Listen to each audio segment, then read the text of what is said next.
Hey guys, welcome back with another video. Have some excited topics for you. Just speak English well. Wanna speak like a native, so today's video is very much important for you guys. Watch the video till the end so that you can get all the ideas about today's topic.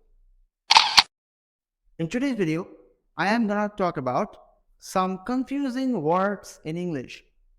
What do you mean by that? What is confusing words in English? Confusing word means that kind of word those pronunciation is very much similar with each other, right? So word one and word two having similar pronunciation, almost similar pronunciation, and the meaning is also very much near. So what's the way to identify them and use them properly in perfect place? I mean, you're saying something to someone and it should be important that it's very much important that you can use those words in the right place, right way, right? So without wastage of time, let's begin. Okay, now I am giving you some examples on the screen. So first look at those words and try to find out the meaning, right? See the word.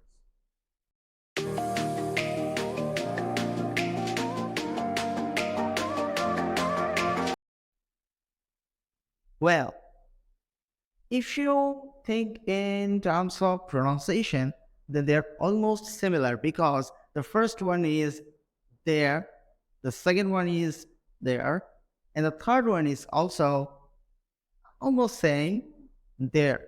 It's very much difficult to understand just by listening. So in this case, only listening isn't enough. You have to understand the context, I mean the situation. Based on the situation, these three words placed differently.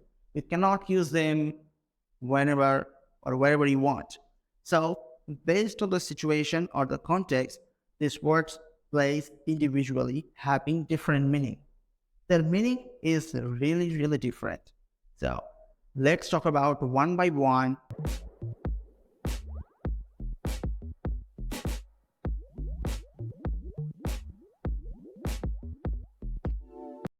So here's number one, that is there. Their, there. So what does it mean?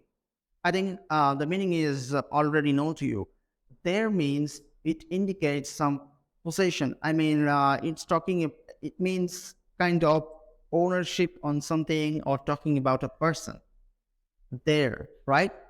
So let's have some example on this. You can understand much better because the context is very much important. So let's look for the context. So the example, if I say their house, beautiful house, or their beautiful apartment, right?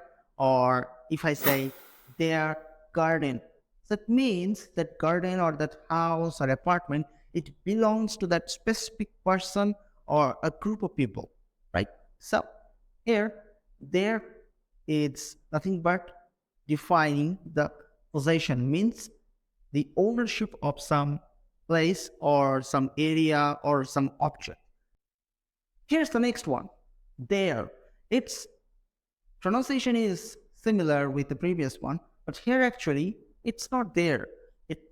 The contraction, what I discussed in my other videos about contraction. Contraction means two or more words together make a simple and single word having different as per pronunciation. That is, there. There means they are. So the difference is about pronunciation and also the meaning. So they are individually, and when they mix up with each other and they become there. So there, what should be the example for this contraction? Yes, it's a contraction, not a single word. You can say they're going to the gym, or they are going to the office, or they are going to the hospital.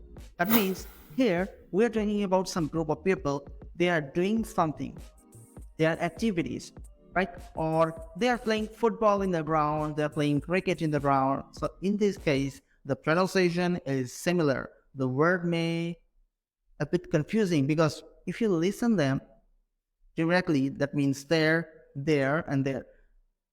It's just looking similar, right? It sounds similar. There's no difference.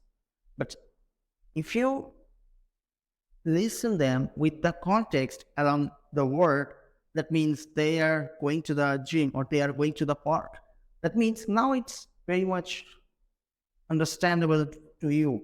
That means here I'm talking about there means they are, not that there. I mean the previous one, right? So this is how context can help you to understand the situation and also the correct meaning for the word, right? Let's jump into our next point.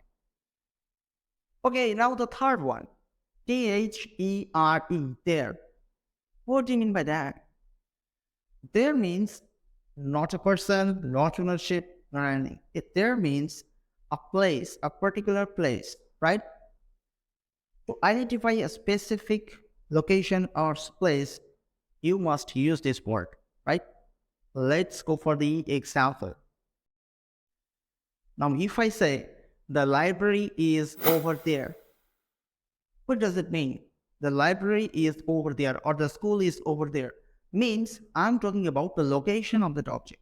Whether it's a library, it's school, or it's college, anything. The hospital is over there, you can say, or the restaurant is over there, you can say.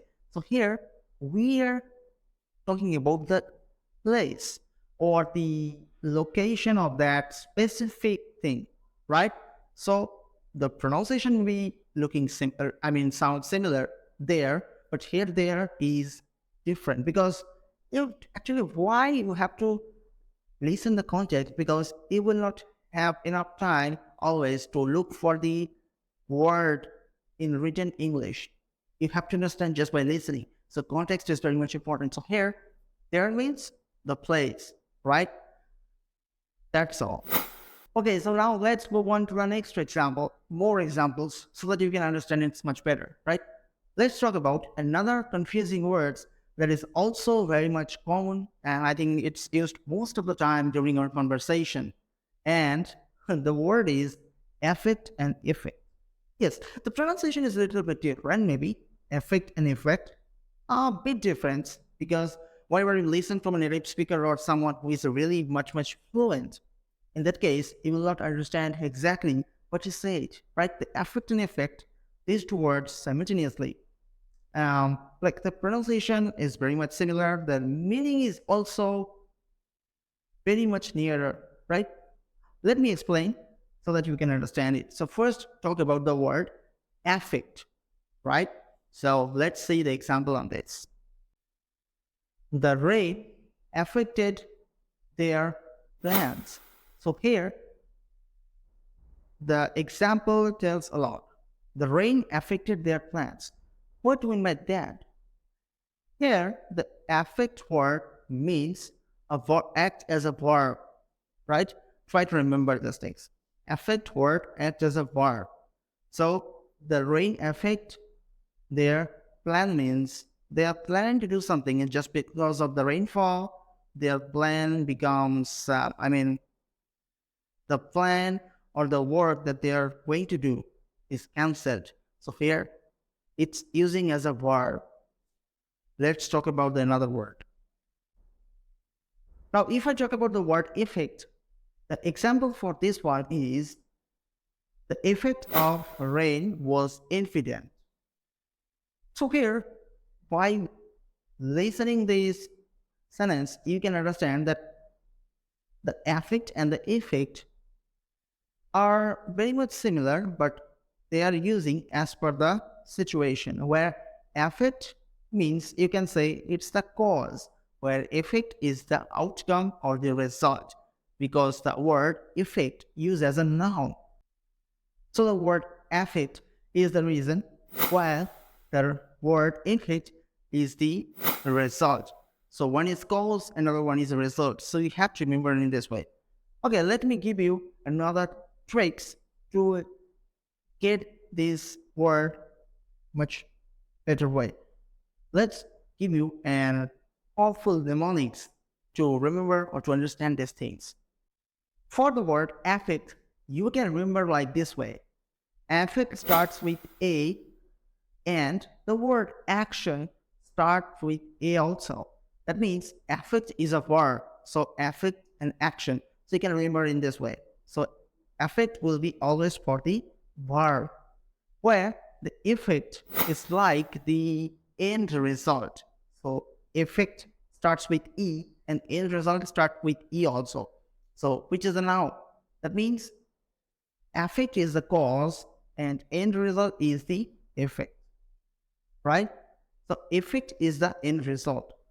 This is how you can try to remember these things, because this is totally based on your personal thoughts, because how you can remember these things is up to you, but you have to use them correctly in the situation, right?